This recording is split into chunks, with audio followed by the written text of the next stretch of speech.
चलिए कंटिन्यू करते हैं। एक्सरसाइज आपका था 6.13 था आपका, और 6.30 में मैंने क्वेश्चन नंबर आपका 14 तक, सॉरी थर्ड तक करवाया था। और जो इससे पहले वाला लेक्चर था वो मैंने टैब पे बनाया था, लेकिन उसमें कुछ अभी मुझे और अपडेट करना है चीज़ों को। तो इस वजह से मैं फिर से आपको व्हाइट बोर्ड पे ही लेक्चर ले रहा हूँ।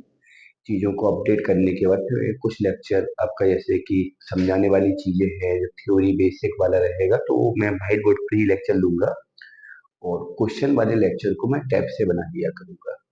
एक्चुअली मैं व्हाइट बोर्ड वाले के लिए थोड़ा सा मतलब होता है ना कि व्हाइट बोर्ड हो या मतलब मैं घर पर ही हूँ तभी लेक्चर बना सकता हूँ।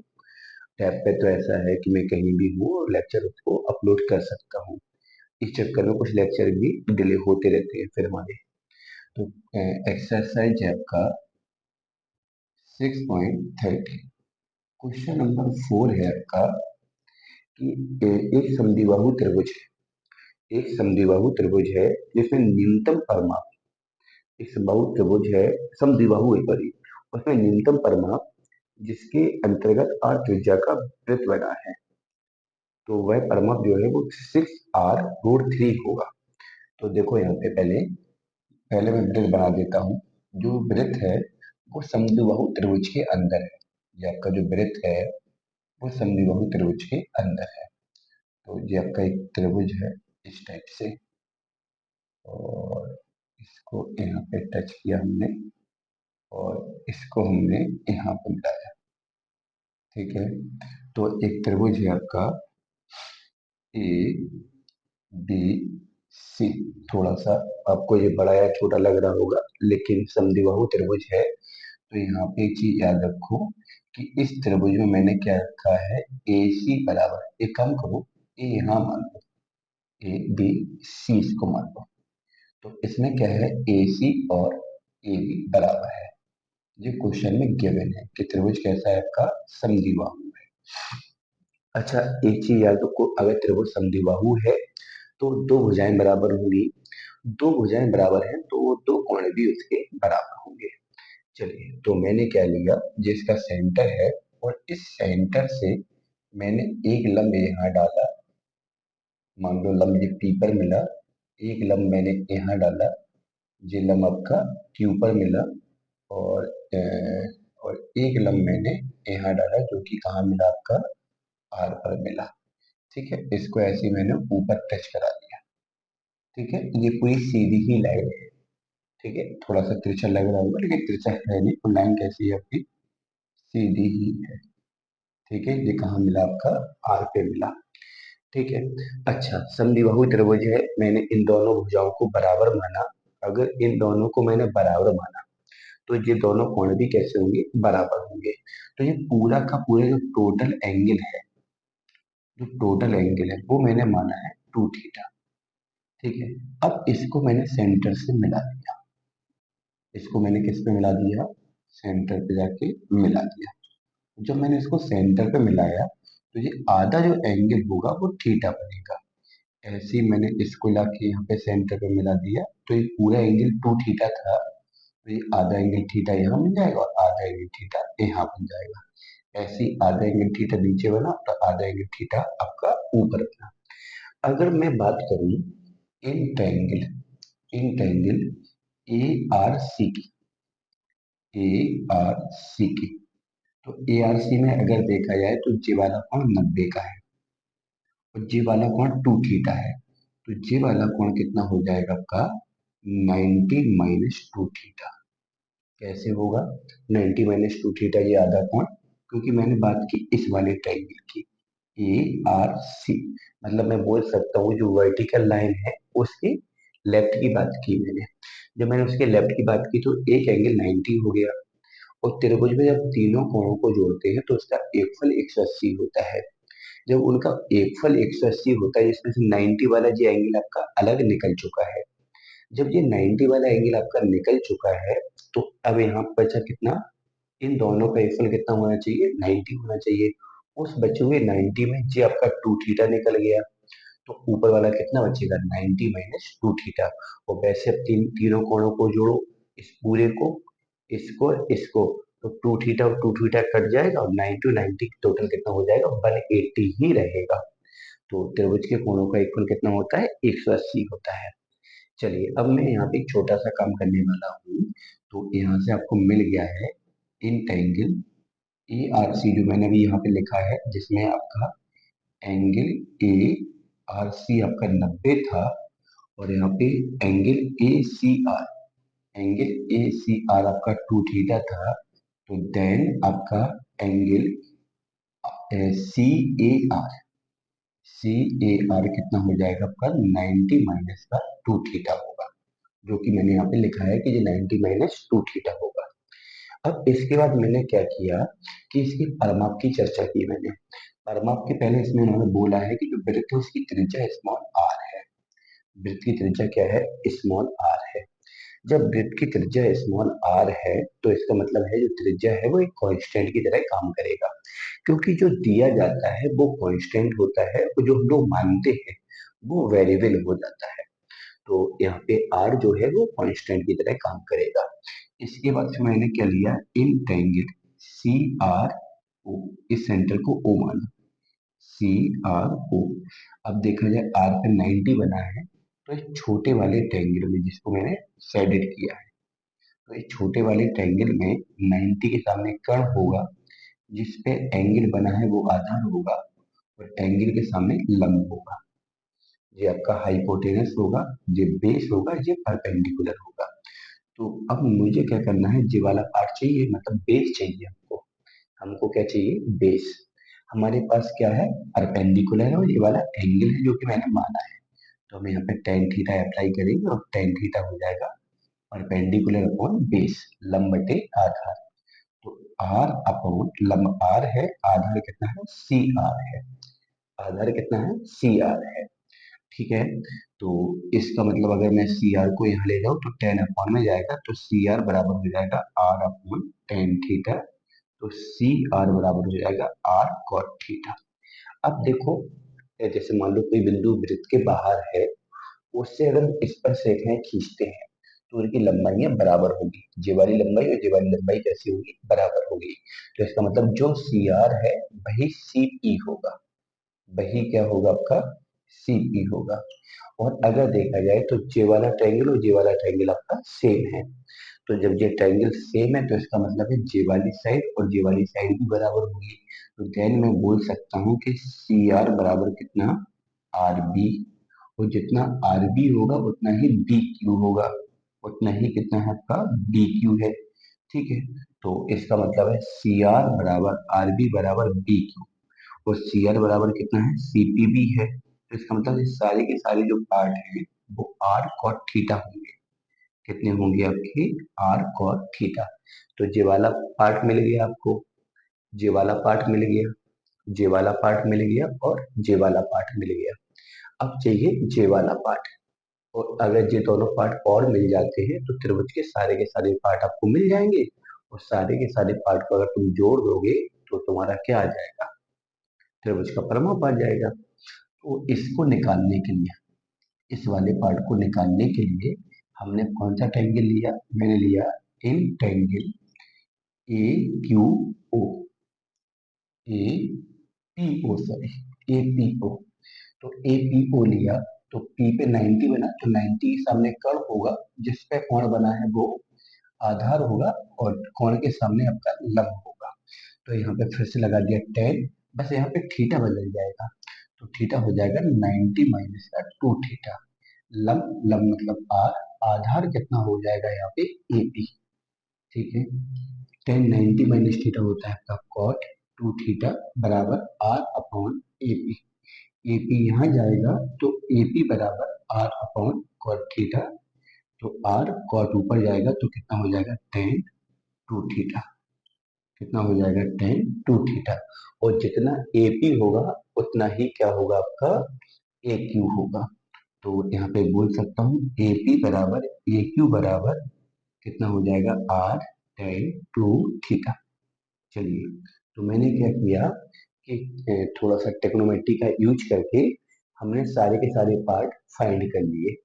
जब मैंने सारे के सारे पार्ट को फाइंड कर लिया, जब मैंने सारे के सारे पार्ट को फाइंड कर लिया है, तो अब हम लोग क्या करने वाले हैं यहाँ पे समझना, कि जे वाला पार्ट मिल गया, जे भी मिल गया, जे मिल गया, जे मिल गया, ये चारों पार्ट आपको यहाँ मिले और ये दोनों पार्ट आपको यहाँ मिले।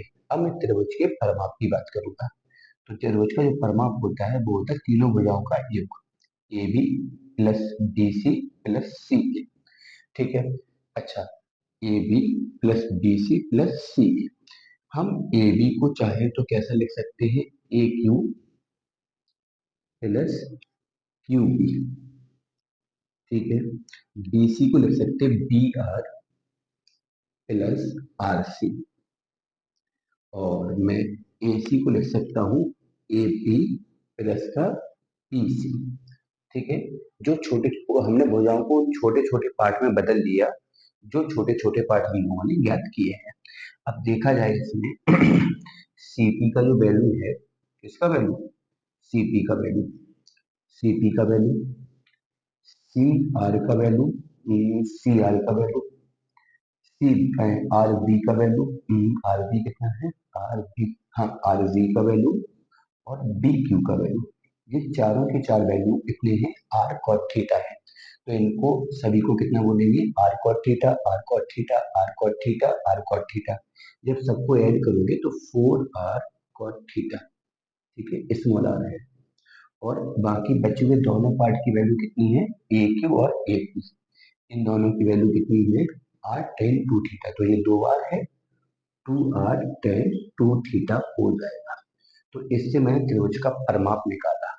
अब जो त्रिभुज का तुम्हारा परिमाप आया है, उसमें से कुछ कॉमन आने के चांस है क्या, बिल्कुल है। दोनों से 2 कॉमन आएगा और आर कॉमन आएगा। जब 2 आर कॉमन ले लोगे तो यहाँ पे 4 cot थीटा बचेगा, और यहाँ पे क्या बचेगा आपका, टेन टू थीटा बचेगा। ठीक है। तो अब यहाँ पे मैं पहले ही बोल चुका हूँ कि त्रिज्या जो आर है वो दी गई है, वो जो दिया जाता है वो कांस्टेंट का काम करता है। तो ये कांस्टेंट है और थीटा हमने माना है, तो थीटा यहाँ पे वेरिएबल का काम करेगा। तो जो वेरिएबल होता है, जो भी चर होता है, मैं उसी चर के रिस्पेक्ट क्या करता हूँ, डेरिवेटिव करता हूँ। तो जब मैं यहाँ पे derivative with respect to theta करूंगा, तो यहाँ पे हो जाएगा dp over D theta. 2r same, 4 cot का डेरिवेटिव हो जाएगा माइनस का कॉसेक स्क्वायर थीटा, टेन का हो जाएगा कितना, सेक स्क्वायर टू थीटा, को टू थीटा का अलग से करेंगे तो 2 आएगा। ठीक है। अच्छा, सेक स्क्वायर टू थीटा का अलग से करेंगे 2 होगा। कुछ मैंने गलती की है क्या, मुझे ऐसा लग रहा है। हाँ बिल्कुल गलती की है, क्योंकि जब मैंने यहाँ से 2r कॉमन लिया तो यहाँ पे 2 बचेगा, यहाँ 2 बचेगा तो फिर यहाँ भी 2 बचेगा। चलिए अब नहीं है कोई गलती। चलिए अब मैंने क्या किया, इसका डेरिवेटिव किया। अच्छा, डेरिवेटिव करने के बाद उस डेरिवेटिव को हम लोग जीरो के बराबर करते हैं, उस डेरिवेटिव को जीरो के बराबर करेंगे।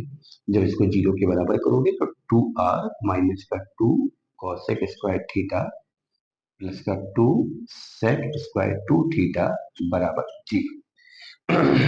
ये आपका अपॉन में चला जाएगा। जब ये अपॉन में चला जाएगा और इसको उठा के यहाँ रिप्लेस कर दोगे, तो 2 सेक स्क्वायर टू थीटा बराबर 2 कॉसेक स्क्वायर थीटा। ठीक है। चलिए 2 से 2 cancel, sec square two theta बराबर कॉसेक स्क्वायर थीटा। तो यहाँ पे मैं बोल सकता हूँ सेक टू थीटा बराबर कितना आपका, कॉसेक थीटा। चलिए अब मैं यहाँ पे क्या करूँगा, मैं यहाँ पे क्या करूँगा कि इस सेक टू थीटा को सेम रखेंगे और इस कॉसेक को लिख देंगे हम कितना, सेक 90 माइनस थीटा। चलिए कंपेयर करोगे यहाँ पे तो 2 थीटा बराबर हो जाएगा आपका 90 माइनस थीटा, तो थीटा बराबर आ जाएगा 30 डिग्री। अच्छा, यहाँ से थीटा का मान मिल गया आपको कितना, 30 डिग्री। अच्छा, थीटा का मान मिल गया। इसके बाद हम लोग क्या करते हैं, जो हमारा फर्स्ट डेरिवेटिव होता है उसी से हम लोग अगेन डेरिवेटिव निकालते हैं। जब दोबारा इसका डेरिवेटिव करोगे तो D two P over D theta, D two P over कितना आपका, डी थीटा। एक मिनट। ठीक है। तो जब इसका दोबारा डेरिवेटिव करोगे तो 2r आपका बाहर सेम रहेगा, और यहाँ पे माइनस का 2 कॉसेक स्क्वायर थीटा का डेरिवेटिव हो जाएगा 2 कॉसेक थीटा, और कॉसेक का फिर से करोगे तो minus minus plus cosec theta into cot theta. चलिए अब इसका करोगे तो +2 पहले से था, सेक स्क्वायर थीटा 2 थीटा का हो जाएगा 2 सेक 2 थीटा, सेक 2 थीटा का हो जाएगा सेक 2 थीटा इंटू टेन 2 थीटा, और 2 थीटा का अलग से करोगे 2, तो 2 और 2 कितना हो जाएगा आपका 4। ठीक है, इस डेरिवेटिव को थोड़ा समझ लेना, और मैंने जो डेरिवेटिव आपको पढ़ाया तो ये सारी चीजें आपको पता ही होंगी कि कैसे मैंने डेरिवेटिव किया। चलिए आपने क्या किया यहाँ पे, मतलब हम लोगों ने क्या किया यहाँ पे, दोबारा से डेरिवेटिव किया। अच्छा, अब एक बार एक काम करो, इसका पहले आप लोग स्क्रीनशॉट ले लो, क्योंकि मुझे रब करना पड़ेगा, क्योंकि पूरा क्वेश्चन बनेगा नहीं। तो इसका पहले स्क्रीनशॉट ले लो, तो मैं फिगर रब कर दूंगा, इसका फिगर को मैं रब कर दूंगा। ठीक है, चलिए तो मैंने फिगर यहाँ पे रब कर दिया, और जो मैंने फिगर रब किया यहाँ पे, तो अब मैं क्या करूंगा कि सेकेंड वाला जो डेरिवेटिव है डी टू पी ओवर जो डी थीटा टू है, वहां पे मैं थीटा की वैल्यू रखूंगा 30 डिग्री। चलिए तो यहाँ पे कितना हो जाएगा 2r, 2r, यहाँ पे 2 2 जा 4। चलिए अब मैं यहाँ पे क्या रखूंगा 30, तो कॉसेक और कॉसेक, कॉसेक स्क्वायर 30 हो जाएगा। ठीक है, और यहाँ पे कितना हो जाएगा कॉट 30 हो जाएगा।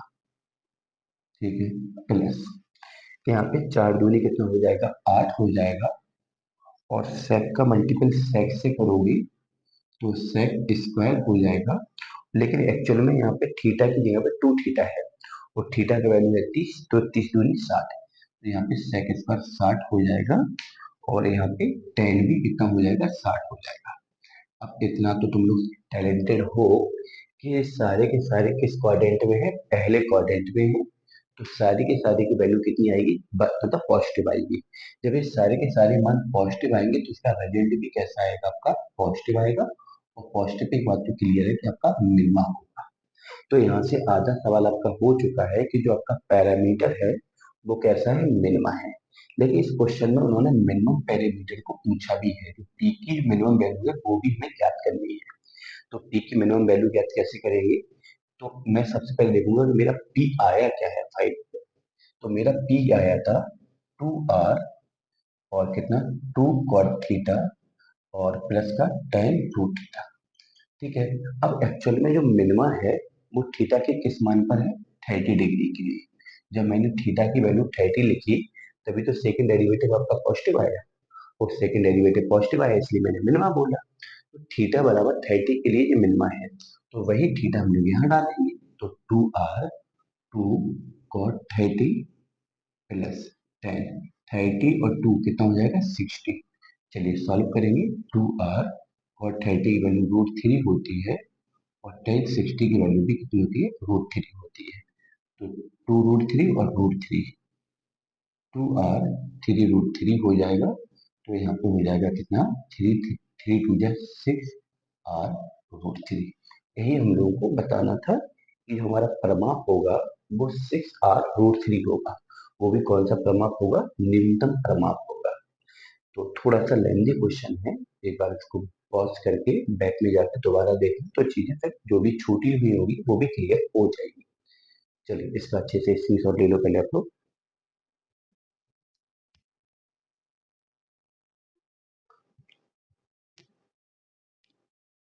चलिए अगला देखो, पांचवे का ए पार्ट। पांचवे के ए पार्ट में उन्होंने बोला है कि दर्शाइए किसी बंद घनाभ का आधार वर्गाकार है। एक घनाभ है जिसका जो आधार है वो वर्गाकार है। ठीक है, ये आपका घनाभ है जिसका आधार वर्गाकार है। आधार वर्गाकार का मतलब हुआ कि उसकी लंबाई और चौड़ाई, लेंथ और ब्रेथ बराबर होगी। तो जैसे मैंने सपोज करो लंबाई को x माना, तो चौड़ाई को भी हम लोग क्या मानेंगे, x मानेंगे, क्योंकि उन्होंने पहले ही बोला रखा है कि आधार वर्गाकार है। ठीक है, और इसकी ऊंचाई, ऊंचाई हाइट को मैंने मान लिया स्मॉल h है। ठीक है, और उन्होंने बोला है कि आयतन दिया हुआ है, और मैंने इससे पहले भी इसके क्वेश्चन करवाए हैं, तो मैंने उससे बताया था कि जो दिया जाता है वो कांस्टेंट की तरह काम करता है। तो इसका जो आयतन है वो दिया है, तो आयतन वैसे होता क्या है, लंबाई गुणा चौड़ाई गुणा ऊंचाई, length into width into height. चलिए तो अब यहाँ पे v बराबर हो जाएगा x इंटू, इसको बाई मान लो, थोड़ा अच्छा ही लग रहा, चलिए बाई मान लिया। तो यहाँ पे हो जाएगा बाई, v बराबर एक्स स्क्वायर बाई। अच्छा, x और y दोनों वेरिएबल हमने माने हैं। एक्चुअल में आयतन में जो वेरिएबल भी है वो भी हमने माना है, लेकिन आयतन दिया है तो आयतन जो भी वेरिएबल मानेंगे वो कैसा होगा, कांस्टेंट होगा। तो अकॉर्डिंग टू क्वेश्चन, यहाँ पे जो v है वो एक कांस्टेंट है, एक अचर है, क्योंकि मैंने बोला है कि जो दिया जाएगा वो कांस्टेंट की तरह काम करेगा। चलिए तो v जो है वो कांस्टेंट है। चलिए अब उन्होंने क्या बोला है कि उसका संपूर्ण प्रश्न न्यूनतम होगा यदि वह घन हो। तो इसमें प्रूव करना है कि संपूर्ण प्रश्न न्यूनतम होगा, और न्यूनतम कब होगा, जब जो घनाभ है ना वो घन बन जाए। घन घन कब बनेगा, जब लंबाई चौड़ाई ऊंचाई तीनों कैसे हो, बराबर हो। तो इसका मतलब हम इसको ऐसा कह सकते हैं कि न्यूनतम संपूर्ण पृष्ठ के लिए हमें लंबाई चौड़ाई ऊंचाई तीनों को बराबर दिखाना है, और जहाँ पे लंबाई चौड़ाई ऊंचाई तीनों बराबर हो जाएंगे तो वे घन हो जाएगा आपका। ठीक है, तो देखो जी आपका मान लो इक्वेशन नंबर फर्स्ट। और इसके बाद उन्होंने क्या बोला कि संपूर्ण पृष्ठ न्यूनतम होगा। तो संपूर्ण पृष्ठ कैसा, सॉरी संपूर्ण पृष्ठ नहीं, अच्छा आयतन दिया है तो संपूर्ण पृष्ठ को हमें न्यूनतम दिखाना है। तो आयतन दिया है इसलिए आयतन का भी जो है वो मैंने कांस्टेंट माना है, कि जो दिया जाता है वो कांस्टेंट की तरह काम करता है। अब बात करेंगे संपूर्ण पृष्ठ की। तो घनक का जो संपूर्ण पृष्ठ होता है वो टू लेंथ इंटू विड्थ, लंबाई गुणा चौड़ाई, चौड़ाई गुणा ऊंचाई, ऊंचाई गुणा लंबाई। ऐसा ही होता नहीं होता है। चलो इन सारी की सारी वैल्यू को रखेंगे। तो टू, एल कितना है एक्स, और बी भी कितना है एक्स। एल मतलब लंबाई, बी मतलब चौड़ाई, तो ये एक्स स्क्वायर हुआ, बी एच का गुणा एक्स बाई हुआ, और एच एल का गुणा जो भी एक्स बाई होगा। चलिए एस बराबर टू, यहाँ पे ब्रैकेट में एक्स स्क्वायर और टू एक्स बाई। चलिए अब लेकिन यहाँ पे अगर एक बात देखेंगे तो इस सवाल में फिर से दो वेरिएबल है। इस टाइप के क्वेश्चन मैंने पहले करवाए हैं, पहला क्वेश्चन जो था उसमें भी दो वेरिएबल आ रहे थे। तो उसमें एक रिलेशन ऐसा है जिससे हम एक वेरिएबल को खत्म कर सकते हैं। तो यहाँ से जो बाई का वैल्यू आएगा वो भी अपॉन एक्स स्क्वायर आएगा। तो अब तुम लोग कहोगे सर भी में कन्वर्ट किया, भी तो वेरिएबल है, भी वेरिएबल नहीं है। भी वेरिएबल क्यों नहीं है, क्योंकि भी क्या है, आयतन है। वो उन्होंने बोला है कि आयतन दिया हुआ है, तो जो दिया गया वो कांस्टेंट है। तो यहाँ पे s इक्वल टू हो जाएगा two in bracket X square, two X by का वैल्यू आएगा भी अपॉन एक्स स्क्वायर। एक एस से एक एस कट जाएगा, तो s इक्वल टू हो जाएगा टू एक्स स्क्वायर टू भी अपॉन एक्स। चलिए जी तुम्हारा क्या आ गया, संपूर्ण पृष्ठ आ गया। वो भी किसके पदों में आ गया, एस के पदों में आ गया। भी तो यहाँ पे कांस्टेंट है। चलिए अब यहाँ पे हम लोग क्या करेंगे, derivative with respect to X. तो यहाँ पे हो जाएगा D S over D x.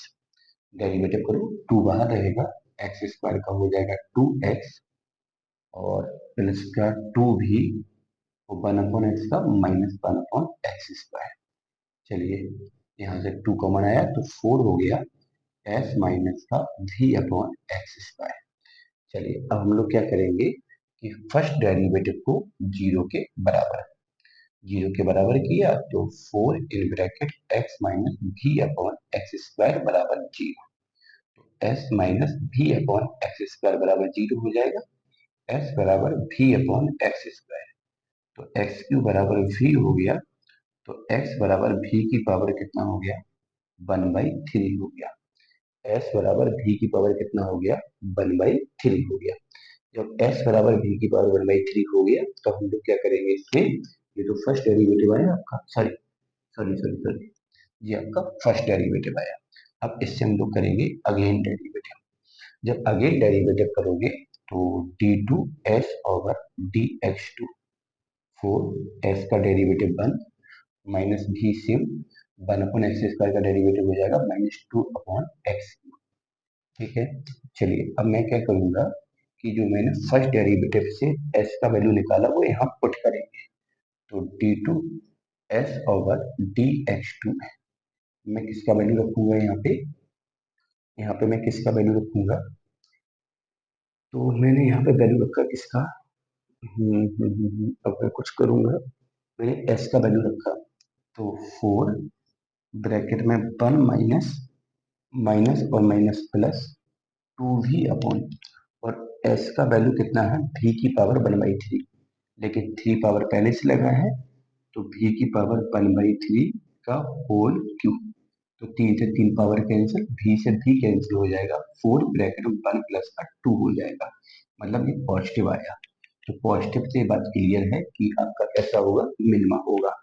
Positive से कैसा होगा? मिनिमा होगा। तो इससे पता चल गया कि जो घनाभ है उसका संपूर्ण पृष्ठ मिनिमा है। अब घनाभ का संपूर्ण पृष्ठ मिनिमा है, आधा सवाल तो हो गया। अब मुझे प्रूव करना है कि जो घनाभ है वो घन होगा। घनाभ घन कब होगा? जब लंबाई चौड़ाई ऊंचाई तीनों बराबर हो। तो इसके लिए हम एक काम कर सकते हैं कि जो s की वैल्यू है, जो s की वैल्यू है एक्स क्यू बराबर भी है, उसमें क्वेश्चन नंबर सेकंड मान ले रहे हैं। और जो सवाल है उसमें मैंने क्वेश्चन नंबर फर्स्ट माना, मतलब कंडीशन गिवन थी, मतलब गिवन थी। गिवन क्या था? आयतन। तो आयतन जो गिवन था उसको मैंने फर्स्ट माना, और जो मैंने एक्स की वैल्यू निकाली भी के पदों में, उसको मैंने सेकंड माना। अब यहाँ पे हम सेकंड और फर्स्ट को सॉल्व कर देंगे। कैसे? क्योंकि v बराबर यहाँ पे एक्स क्यूब है, और यहाँ पे v बराबर एक्स स्क्वायर बाई है। तो यहाँ से सेकंड से जो v का वैल्यू है वो यहाँ पे हम पुट करेंगे। जब v का वैल्यू यहाँ पे हम पुट करेंगे, तो यहाँ पे एक्स क्यूब बराबर हो जाएगा एक्स स्क्वायर बाई। मैंने यहाँ से v का वैल्यू यहाँ पे पुट कर दिया, तो यहाँ पे 3x है, यहाँ पे 2x है, तो कट जाएगा, x बराबर क्या आ जाएगा? बाई। और x बराबर बाई है तो इसका मतलब है लंबाई बराबर ऊंचाई। और लंबाई बराबर ऊंचाई, लंबाई पहले से ही चौड़ाई की बराबर था, इसका मतलब लंबाई चौड़ाई ऊंचाई तीनों कैसी? बराबर है। और तीनों अगर बराबर है तो मैं बोल सकता हूँ ये क्या होगा? आपका क्यूब होगा, मतलब घन होगा। यही प्रूव करना था। तो उन्होंने क्या बोला है कि कोई घनाभ था जिसकी आधार वर्गाकार है, आधार अगर वर्गाकार है तो लंबाई और चौड़ाई बराबर होती है। लंबाई को x माना, चौड़ाई को भी x माना, ऊंचाई को मैंने बाई माना। आयतन दिया है, जो दिया जाता है वो कांस्टेंट होता है। तो आयतन भी बराबर लंबाई गुणा चौड़ाई गुणा ऊंचाई, आयतन को भी बराबर x इंटू बाई, भी बराबर एक्स स्क्वायर बाई। इसे इक्वेशन फर्स्ट मान के छोड़ दिया। इसके बाद संपूर्ण पृष्ठ के लिए हमें काम करना था। हमें काम किसके लिए करना था? संपूर्ण पृष्ठ के लिए। संपूर्ण पृष्ठ का फॉर्मूला होता है 2 लंबाई गुणा चौड़ाई प्लस चौड़ाई गुणा ऊंचाई प्लस ऊंचाई गुणा लंबाई। यहाँ पे मैंने एल बी एस सारी की सारी वैल्यू को पुट किया। यहाँ पे एक्स स्क्वायर हुआ, 2x बाई हुआ, यहाँ पे बाई का वैल्यू पुट किया। बाई का वैल्यू पुट करने के बाद पूरा संपूर्ण पृष्ठ एक्स के पदों में चेंज हो गया। ठीक है, उसके बाद मैंने डेरिवेटिव किया। जो भी वेरिएबल होता है, जैसे वेरिएबल यहाँ पे एक्स है, तो एक्स का वैल्यू निकाला। एक्स का वैल्यू निकालने के बाद अगेन डेरिवेटिव किया, फर्स्ट डेरिवेटिव से। अगेन डेरिवेटिव में मैंने एक्स का वैल्यू डाला, एक्स का वैल्यू डाला तो आपका पॉजिटिव आया। पॉजिटिव पे क्या होता है? मिनिमा होता है। अच्छा, दूसरी चीज, फिर मैंने जो सवाल माना था, जो भी आयतन माना था, उसे इक्वेशन फर्स्ट माना था। और यहाँ पे जो मैंने एक्स की वैल्यू निकाली, वहां पे मैंने इक्वेशन सेकंड माना। वो उन फर्स्ट और सेकंड को मैंने कंपेयर करा दिया। कैसे? यहाँ से जो बी का वैल्यू है वो यहाँ पे पुट करा दिया। पुट कराने पर मुझे एक्स और वाई बराबर मिला, मतलब लंबाई और ऊंचाई बराबर मिली। और लंबाई चौड़ाई पहले से भी बराबर थी, इसमें मतलब लंबाई चौड़ाई ऊंचाई तीनों बराबर है, और तीनों और बराबर है तो वो क्या होगा? आपका घन होगा। तो ये क्वेश्चन था आपका। तो सेम इसी तरीके से इसका बी पार्ट है। तो जो इसका फिफ्थ का बी पार्ट है वो आप लोग खुद करेंगे, सेम ऐसा ही है। तो बी पार्ट आप लोग ट्राई करेंगे। ठीक है, चलिए क्वेश्चन नंबर 7 देखो, इसका क्या है? 6। ठीक है, पहले तो आप इसका स्क्रीनशॉट ले लो।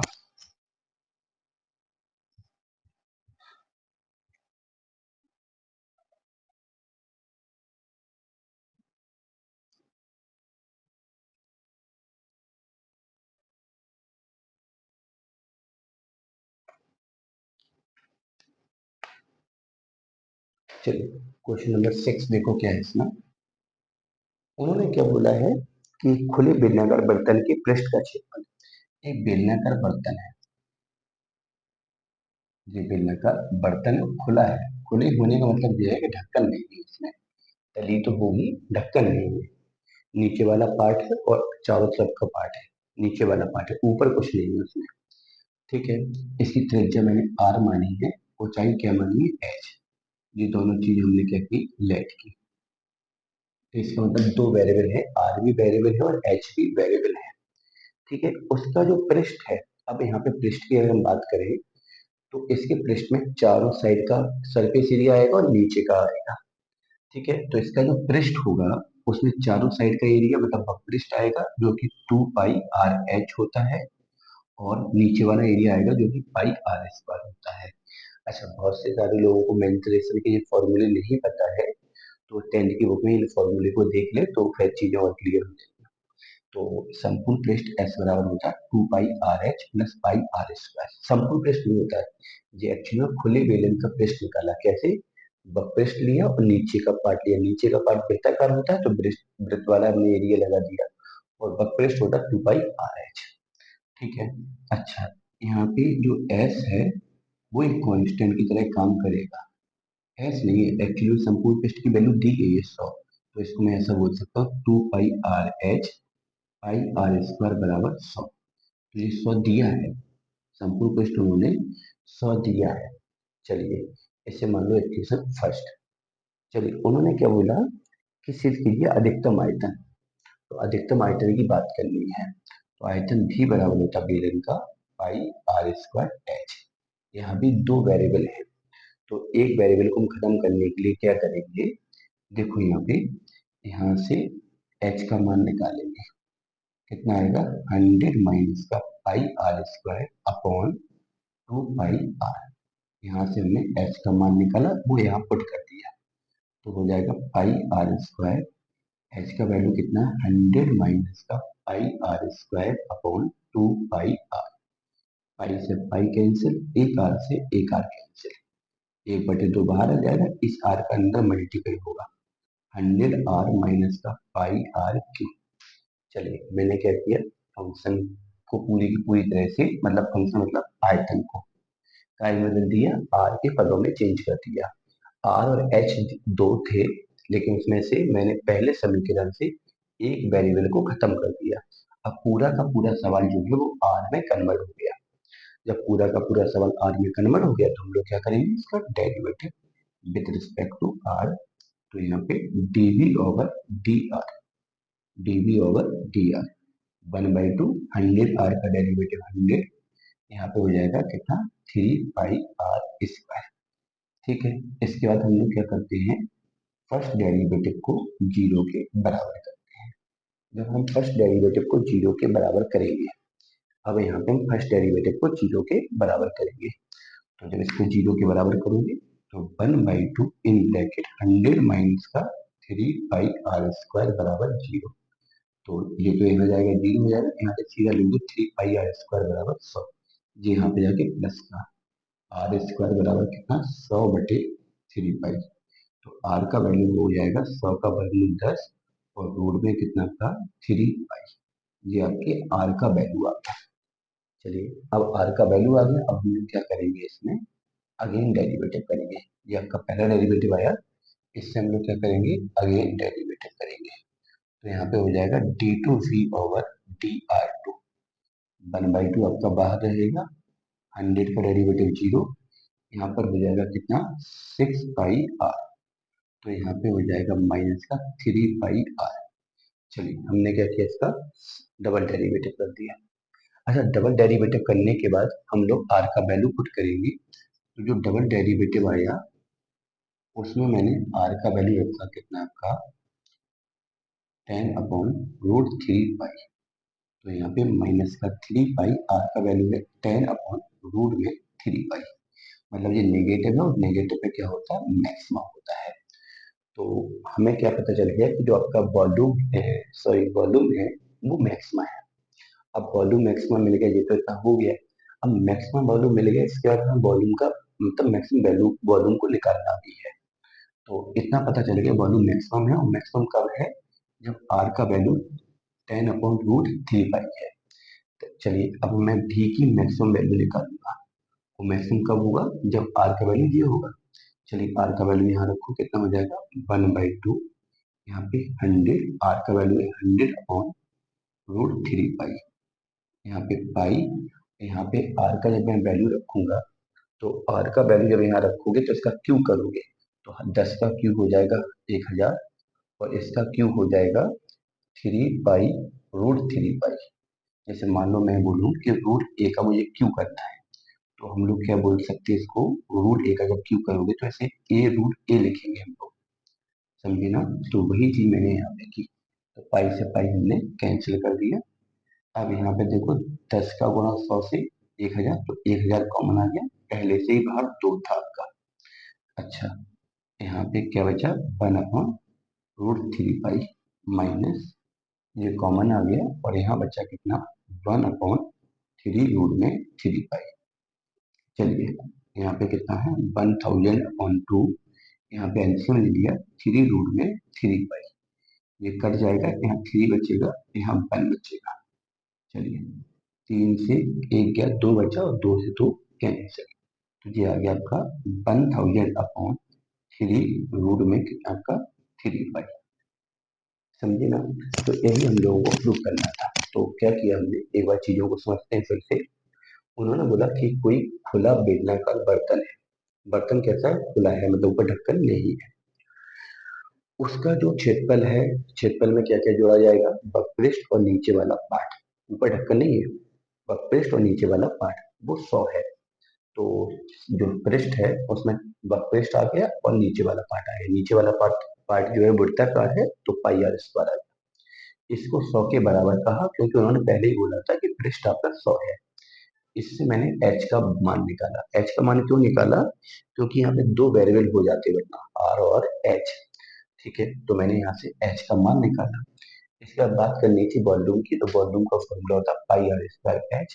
यहाँ पे मैंने h का वैल्यू लिखा, h का वैल्यू लिखने के बाद जो भी कैंसिल हुआ उसको कैंसिल किया, कैंसिल करने के बाद मैंने पहला डेरिवेटिव किया, पहले डेरिवेटिव को 0 के बराबर किया, 0 के बराबर करने के बाद मैंने r का मान निकाला। r का मान निकालने के बाद इस मान को यही छोड़ा, और इस वाले पार्ट का मैंने अगेन डेरिवेटिव, दोबारा से डेरिवेटिव किया, दोबारा से डेरिवेटिव करके r की वैल्यू को मैंने पुट किया। आर की वैल्यू को पुट करने पर आपको नेगेटिव मिला, नेगेटिव क्या होता है आपका मैक्सिमम होता है, क्या होता है मैक्सिमम होता है। इसके बाद मुझे वॉल्यूम का मैक्सिमम वैल्यू निकालना था, तो आपका जो वॉल्यूम बना था v बराबर आर के पदों में, वहां पे मैंने देखा कि r इक्वल टू 10/√3 पाई पर मैक्सिमम है, तो वही वैल्यू मैंने वॉल्यूम में पुट कर दिया, तो आपका वॉल्यूम निकल के आया 100/3√3 पाई, 3√3 पाई, यही आपका क्या है मैक्सिमम वॉल्यूम है। तो क्वेश्चन नंबर 6 भी आपका अच्छा इंपॉर्टेंट है।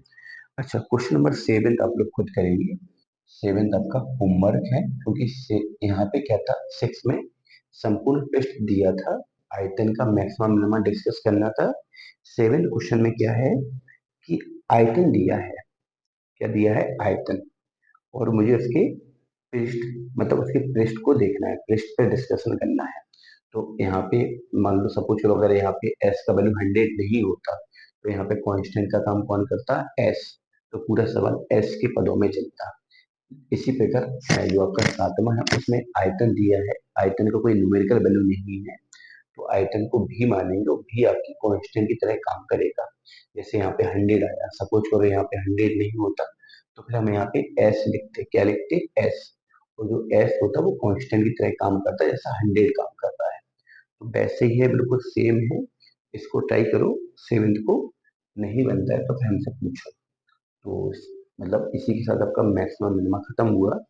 बस एक लेक्चर आपको लेना है अप्रोक्सीमेट का, उसी एक ही लेक्चर में अप्रोक्सीमेट आपका खत्म करेंगे, ठीक है। उसके तुरंत बाद हम इंटीग्रेशन स्टार्ट करेंगे, और तब तक मैं टैब में कुछ चीज़ें अपडेट कर लूंगा, तो फिर लेक्चर में पर डे ही बना दूंगा, और फिर पेपर भी आने वाले हैं, तो फिर मैं थोड़ा सा फास्ट चलूंगा।